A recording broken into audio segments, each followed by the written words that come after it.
Welcome to Pranav edu infos. Degree முடிச்சுட்டு BEd படிச்சுட்ருக்கிறீங்களா? இந்த பிஎட் செகண்ட் இயர் படிச்சுட்ருக்கிறீங்களா? அல்லது டிகிரி முடித்து பிஎட் முடிச்சுட்டு டெட்டு பேப்பர் 2க்காக வெயிட் பண்ணிகிட்ருக்கிறீங்களா? அல்லது டெட்டு பேப்பர் 2 பாஸ் பண்ணிவிட்டு யூஜிடிஆர்பி எக்ஸாமுக்காக வெயிட் பண்ணுறீங்களா? அல்லது யூஜிடிஆர்பி எக்ஸாமும் முடிச்சுட்டு நீங்கள் போஸ்டிங்க்காக வெயிட் பண்ணிகிட்ருக்கிறீங்களா? அப்போ இது உங்களுக்கான ஒரு சின்ன என்கரேஜ்மெண்ட் வீடியோ தான். எந்த ஒரு எக்ஸாமுக்கு படிக்கிறதுக்கு முன்னாடியும் ப்ரிப்பேர் பண்ணுறதுக்கு முன்னாடியும் அந்த எக்ஸாமை பாஸ் பண்ணால் என்னென்ன அட்வான்டேஜஸ் அப்படின்ட்டு தெரிஞ்சுக்கிட்டு நம்ம ப்ரிப்பேர் பண்ண ஆரம்பிக்கணும். அந்த தேர்வில் வெற்றி பெற்றால் எவ்வளோ சேல்ரி கிடைக்கும், அந்த சேல்ரியால் நம்மளுக்கு எவ்வளோ ஜாப் செக்யூரிட்டி இருக்கும், நம்ம லைஃப் ஸ்டைல் எவ்வளோ சேஞ்ச் ஆக போகுது அப்படின்றத நம்ம தெரிஞ்சுக்கிட்டோம் அப்படின்னா நம்ம அந்த எக்ஸாமுக்கு முழு கான்சன்ட்ரேஷன் கொடுத்து படிப்போம். இன்னமும் அதிகமான எஃபர்ட் போட்டு படிக்க ஆரம்பிப்போம். இன்றைக்கி நாம் யூஜிடிஆர்பி எக்ஸாம் பாஸ் பண்ணி பட்டதாரி ஆசிரியர் ஆகிற ஒருத்தரோட சேல்ரி எவ்வளோ இருக்கும் அப்படின்றத பற்றி தான் பார்க்க போகிறோம்.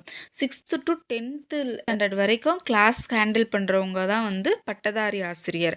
அவங்களுக்கான 7th பே கமிஷன் படி பே லெவல் என்ன அப்படின்னு பார்த்தோன்னா 16. பேசிக் பே 36,400. பேக்கான டிஏ 46%. 36,400ல் 46% 16,744 ரூபாய். ஸோ இந்த ரெண்டத்தையுமே சேர்த்தோம் அப்படின்னா 53,144 ரூபா நம்மளுக்கு கிடைக்கும். அதில் 10% நம்மளுக்கு சிபிஎஸ், அதாவது பென்ஷன் ஸ்கீமுக்காக நம்மளுக்கு எடுப்பாங்க. 10% எடுத்தால் 53,144 ரூபாவில் 5,314 ரூபா நம்மளுக்கு சிபிஎஸ்க்காக எடுக்க போகிறாங்க. அடுத்து ஃபேமிலி பெனிஃபிட் ஃபண்ட் அப்படின்ட்டு ஒரு 110 ரூபா ஸ்டார்டிங்கில் எடுப்பாங்க. அடுத்து நேஷ்னல் இன்சூரன்ஸ் ஸ்கீமுக்காக, ஹெல்த் இன்சூரன்ஸ் ஸ்கீமுக்காக நம்மளுக்கு ஒரு 300 ரூபா பிடிப்பாங்க. ஸோ நம்மளுக்கான 53,144 ரூபாயில் 5,500 ரூபா தோராயமாக பிடிப்பாங்க. அது போக நம்மளுக்கு ஒரு 47,500 சேலரியாக கிடைக்க போகுது. கண்டிப்பாக இது எல்லாருக்குமே கிடைக்கும். அடுத்து மெடிக்கல் அலோவன்ஸ் ஒரு 300 ரூபா கிடைக்கும்.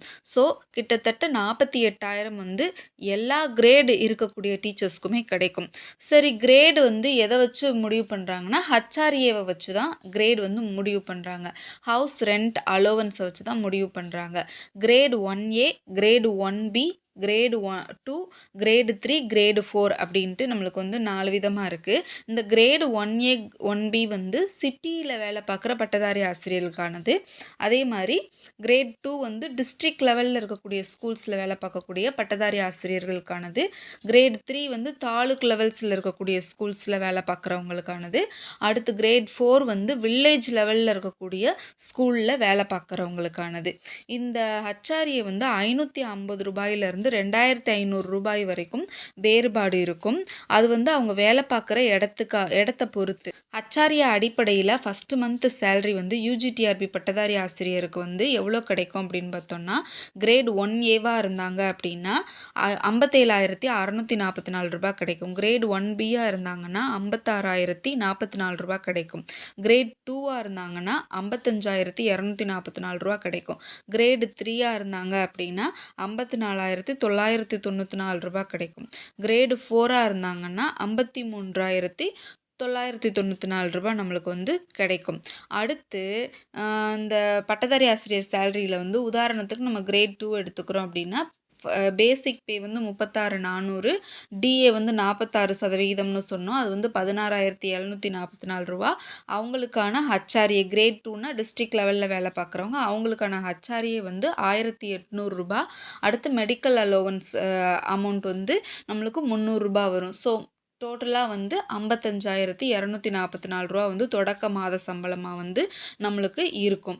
அடுத்து என்ன அப்படின்னு பார்த்தோன்னா, இப்போ மெட்ரோபாலிட்டன் சிட்டிஸ் மாதிரி பெரிய பெரிய மாநகரங்களில் வேலை பார்க்குறவங்களுக்கு மற்ற அந்த ஊதிய படிகளோட அவங்களுக்கு சிசிஏ அப்படின்னு ஒரு படி கூடுதலாக கொடுப்பாங்க. அது என்ன அப்படின்னு பார்த்தோன்னா, சிட்டி காம்பன்சேட்டரி அலோவன்ஸ் அப்படின்னு சொல்லிட்டு ஒரு கூடுதலாக ஒரு அமௌண்ட் நம்மளுக்கு கிடைக்கும். ஹில் ஸ்டேஷன்ஸில் ஒர்க் பண்ணுறவங்களுக்கு அவங்களுக்கு மற்ற ஊதிய படிகளோட ஹில்ஸ் அலோவன்ஸ் அப்படின்னு சொல்லிட்டு கூடுதலாக ஒரு அமௌண்ட் கிடைக்கும் ஃபஸ்ட் மந்த் சேலரியிலேயே. நம்ம வேலைக்கு போனதுக்கப்புறமா, நம்ம ஒரு டிகிரி முடிச்சிருந்தோம் அப்படின்னா, முந்தி மாதிரி இன்கிரிமெண்ட் மெத்தட் இல்லாம, இப்போ வந்து ஒன் டைம் லம்ப் சம் அமௌண்ட்டா வந்து குடுக்கணும் அப்படின்னு சொல்லிட்டு ஜிஓ வந்து வந்திருக்குது.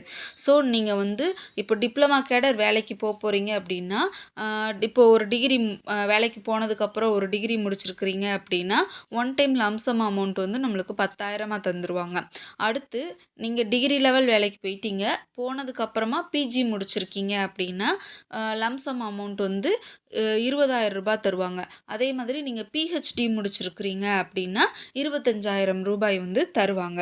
அடுத்து இந்த வேலையில என்னென்ன பெனிஃபிட்ஸ்லாம் உங்களுக்கு இருக்கு அப்படின்னு பார்த்தோம்னா, நீங்க வந்து சிஎல், ஆர்எல், இஎல், எம்எல் அப்படின்னு சொல்லிட்டு நெறைய லீவ் வந்து எடுத்துக்கலாம். ஆர்எல் வந்து ஒரு 3 டேஸ் கிடைக்கும். அடுத்து சிஎல் வந்து ஒரு 12 டேஸ் கிடைக்கும். அது போக நீங்க வந்து விமன் கேண்டிடேட்டா இருக்கிறீங்க அப்படின்னா, மெட்டர்னிட்டி லீவ் வந்து அப் டூ 1 இயர் வரைக்கும் உங்களுக்கு வந்து மெட்டர்னிட்டி லீவ் வந்து கிடைக்கும். இந்த சேலரி டீட்டெயில்ஸ் எல்லாமே வந்து நீங்க வேலைக்கு போனதுக்கப்புறம் உங்களுக்கே தெரியத்தான் போகுது. அப்புறம் ஏன் இந்த வீடியோ அப்படின்னு பார்த்தோம்னா, இனிமே ப்ரிப்பேர் பண்ணி வேலைக்கு போறவங்களுக்கான ஒரு சின்ன என்கரேஜ்மெண்ட் தான் இந்த வீடியோ வந்து. ஒரு எக்ஸாம்க்கு நம்ம படிக்கும் பொழுது, அந்த எக்ஸாம்க்கு படிச்சா நம்மளுக்கு என்னென்ன லைஃப் ஸ்டைல் சேஞ்சஸ்லாம் நடக்கும், பெனிஃபிட்ஸ்லாம் இருக்கு அப்படின்னு தெரிஞ்சுக்கிட்டு படிச்சோம்னா, நம்மளால கண்டிப்பா வெற்றி பெற முடியும். அதுக்காக தான் இந்த வீடியோ பதிவு. ஸோ எல்லாருமே வந்து நல்லா படிங்க. யுஜிடிஆர்பி எக்ஸாம் எழுதி எல்லாரும் வந்து பட்டதாரி ஆசிரியராக என்னோட வாழ்த்துக்கள். இந்த பதிவு வந்து உங்களுக்கு பயனுள்ளதா இருந்தது அப்படின்னா, நம்ம சேனலை சப்ஸ்கிரைப் பண்ணுங்க, ஷேர் பண்ணுங்க. Thank you friends.